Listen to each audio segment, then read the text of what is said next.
Before becoming the biggest movie star in the world, before jumping on the couch brought on Les Grossman, before the mission turned out to be possible every single time, Tom Cruise was Jerry Maguire.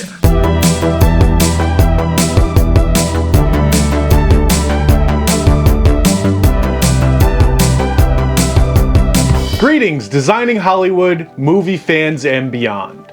I'm your host, Oliver Ricketts. And today we have a special one, folks, because we are jumping into the timeless classic, Jerry Maguire. I'd like to give a special shout out to one of the producers of this show, Martika Ibarra, because by her own admission, this is one of her favorite movies of all time. In addition, I feel I need to be upfront and honest with you, the movie-going public who watches these videos. I had never seen this movie before sitting down to watch it in order to write this review. This was my first ever viewing. And everybody has movies like this out there, right? Classics that have been on the list forever. The Shining, Twister, Dirty Dancing. I'm sure there's even someone out there who hasn't seen Star Wars. Because the thing about classic movies like this is how much of the pop culture zeitgeist they take up outside of the world of movie fans. These movies take up more space than just the corners of the internet dedicated to our love of film. Your parents probably have seen and love Jerry Maguire, and for good reason. No matter who you are, if you live in the United States, you've heard this movie quoted to you countless times, and maybe didn't even realize it. Show me the money. You had me at hello. You complete me. Or maybe even one that fans of the John Campea Show and the Burnett Work will even recognize. It ain't show friends,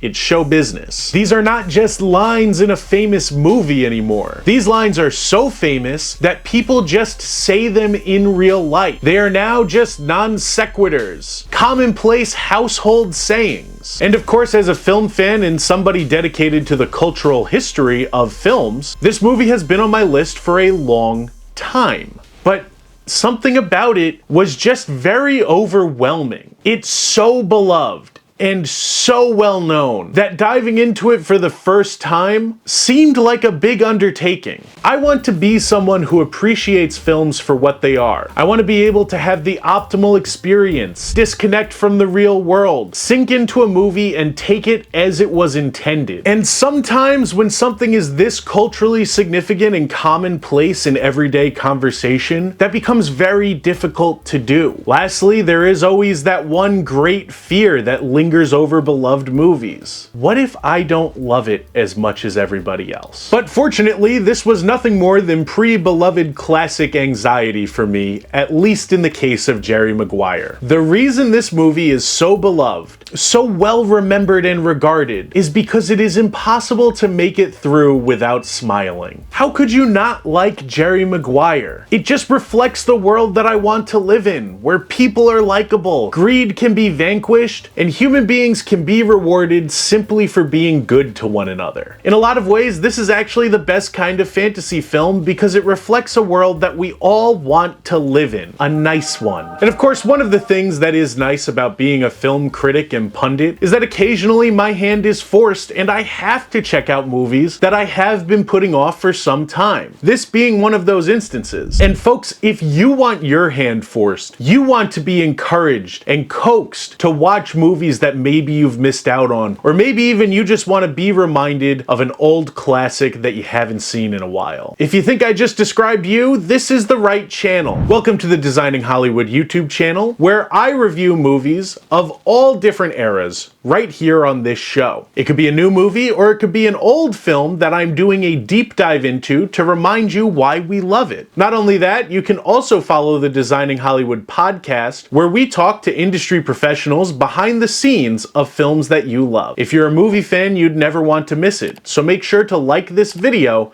and subscribe so that you'll see more content by us and our team. Jerry Maguire chronicles the transformation of a sports agent who prioritizes ethics over financial gain, leading to his dismissal from his firm. Determined to redefine his career, he forms a new agency with the assistance of a single mother and former co-worker, navigating the competitive realm of sports representation while discovering the significance of integrity, relationships, and personal fulfillment along the way. And the modern day film that I could perhaps liken Jerry Maguire to the most would be 2014's Chef with Jon Favreau. Because while both films do have deeper emotional themes and feature a man struggling to find the true significance in what he does for a living, they're also both kind of conflictless smile movies in the best way possible. Because one of the things that I find really funny about this movie is how often the characters around Jerry Maguire expect him to be a worse person than he is or has been for the entire film. We actually only get about 5 minutes of Jerry Maguire being a greedy, scummy sports agent, and then he turns over a new leaf and he's just straight up pleasant. His girlfriend's sister is always saying, "Be careful or he'll hurt you." His only client's wife is always afraid that Jerry is going to rip the client off. The audience is always made to believe that Jerry is just a hair away from returning to his old ways, but he never actually does. He never does any of these things. At almost all junctures in this movie, Jerry Maguire is a stand-up,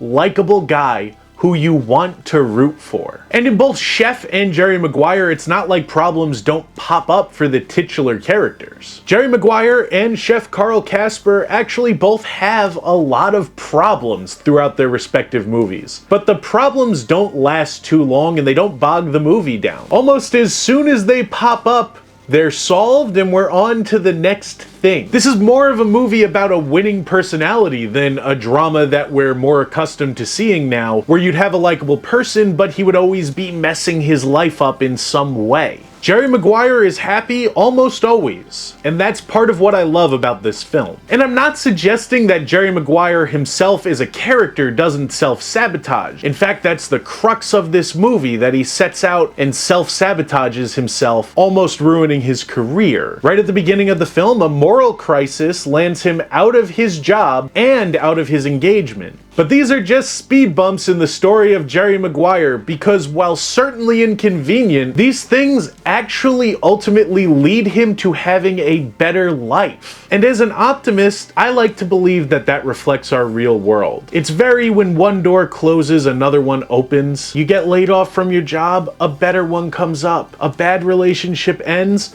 you meet your soulmate. This movie reflects the world that we want to see. Unfortunately, in real life, when one chapter, like a job or a relationship, ends, it's only human nature to spin out. But Jerry Maguire is here to remind us that all is not lost, and tomorrow is another day. Because Jerry Maguire goes from being an empty, sleazy sports agent with little regard for the athletes that he works with and a shallow engagement to being a man in love with a makeshift family and a brand new best friend. And maybe it's naive, but I like to imagine that this is an instance of art imitating life. And many of our own journeys can and will take the same trajectory. And that brings me to our question of the day. A chance in these videos for film fans to talk amongst ourselves about a topic and better explore our love of movies. And today's question is, of course, what is your favorite feel-good movie? It could be a classic like Jerry Maguire or Ferris Bueller's Day Off, or it could be something a little out there, bombastic, like the brand new Godzilla x Kong. I find all of those to be really feel-good movies, but I'm hard-pressed to name what my favorite one is. Of course, the profound staying power of Jerry Maguire goes well beyond a feel-good movie